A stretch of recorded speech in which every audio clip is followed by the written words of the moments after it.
Corruption. Corruption. We must admit that there is corruption in our society, in the private sector, in the public sector. It is there. It is there. And I want to be the leader that encourages every Ghanaian to play a role in removing corruption from our society. And that is why I will make ending administrative corruption an important priority. That we don't just continue to talk about it, but we do something about it. And one thing I want to do is to make the Office of Attorney General an independent prosecutors organization separate from the Ministry of Justice to make it effective in fighting corruption at all levels.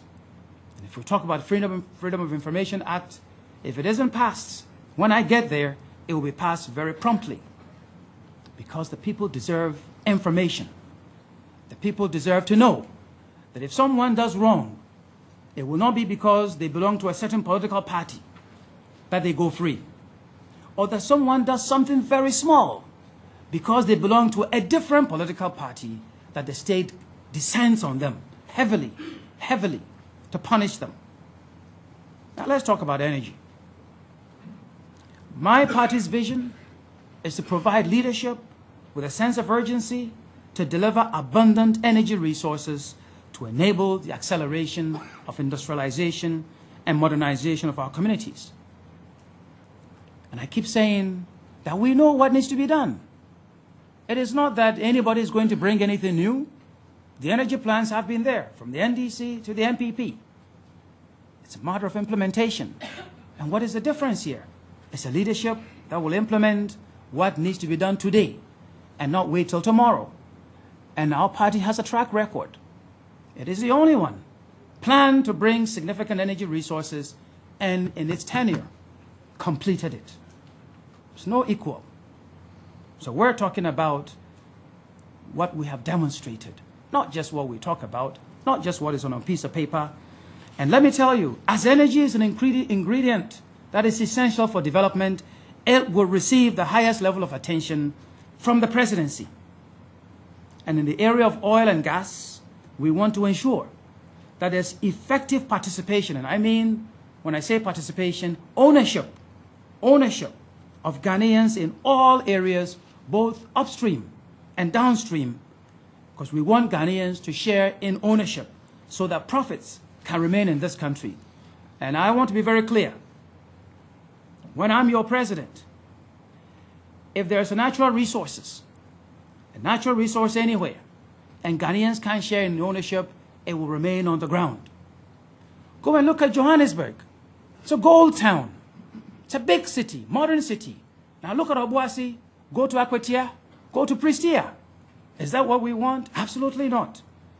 And so I want the communities closest to the oil and gas production to be redeveloped using modern planning methods and global standards to ensure that they benefit directly from their proximity, to enable them to protect the oil and gas assets and be a testimony to the drive for prosperity and healthy communities. We don't want to repeat the Niger Delta experience here in Ghana. And what is left? We want the revenue accruing. What is left to the state to be discussed, the formula to be discussed widely and passed into law by Parliament, so that no president can come and do with the resources as he or she wants, based on the party's ideology or their own personal needs. What I want to say is that government will develop further the atomic energy capabilities for peaceful and economic purposes as an essential factor in national development.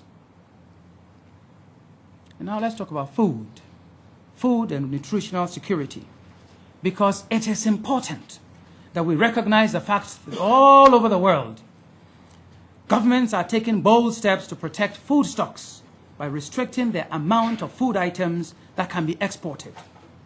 We should recognize the fact that governments all around the globe are not just standing by to watch the markets do as they please in the interest of the private sector operators alone. They are intervening on behalf of their people. And so, what we're saying, let me give you a quotation, and you tell me which era this belongs. And I'm quoting. Ghana's food imports during the last 8 years have risen enormously. Much of our hard-earned foreign currency is being spent on food from abroad. It is therefore a measure of one of the tasks facing agriculture during this period of economic development, the need to feed Ghana as far as possible from our own resources, unquote. This sounds like something from 2008, but it isn't. This was taken from the 7-year development plan that was published in December 1963. Did we go or did we come? I am saying that a CPP administration led by me will engage in energetic, sustained, and well-organized efforts over the next 4 years to produce enough to meet our food and nutritional requirements. And let me say what we will implement. We will ensure that the state intervenes in food production to promote increased investment, research, and application of results, storage and distribution, including strategic stock management.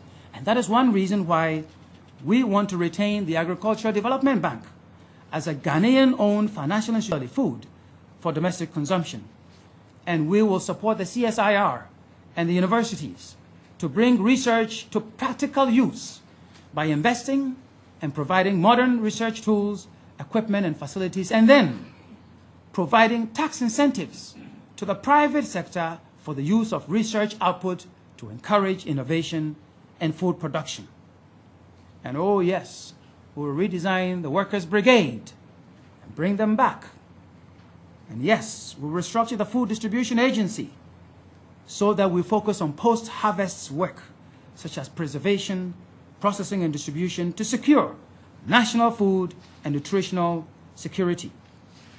And let me say to you, you go everywhere in Ghana, go to Nasia. Nasia, they are growing rice. Aveime, Afife, Dawenya. Go to Biposu near Komenda. And just 2 days ago, I was in Nduom, near Kumasi. That's rice. Beautiful, wonderful rice. No one is buying it. And we're importing rice from Thailand, from India, from America. And we have rice. That is why I tell you, I become your next president. No state institution will be allowed to buy any food item we can grow in this country that comes from abroad. You come to a state function under my presidency, what touches your lips, whether it's food or beverage, will be produced in Ghana. We need to encourage our own. That is how we will create jobs. That is how a Yumura will make sure that a young man gets a job, that a young woman will get a job. And let's say it is the CPP that said, and is still saying, Africa must unite. And on the occasion of the 40th independence anniversary, the late President Julius Nyerere of Tanzania, in a speech said that without unity, there is no future for Africa. And he said, and I quote him, Kwame Nkrumah was Ghana's leader, but he was our leader too. For he was an African leader. He was a visionary. He thought big, but he thought big for Ghana and its people and for Africa and its people. He had a dream for Africa and its people. What I'm saying to you today is that the vision Kwame Nkrumah had for Africa unity today means partnership for progress through shared knowledge with full respect for our differences. My party believes in Pan-Africanism. I will lead Ghana back to the front of creating a continental union with the promise of a better market, security, and a good life for all Africans.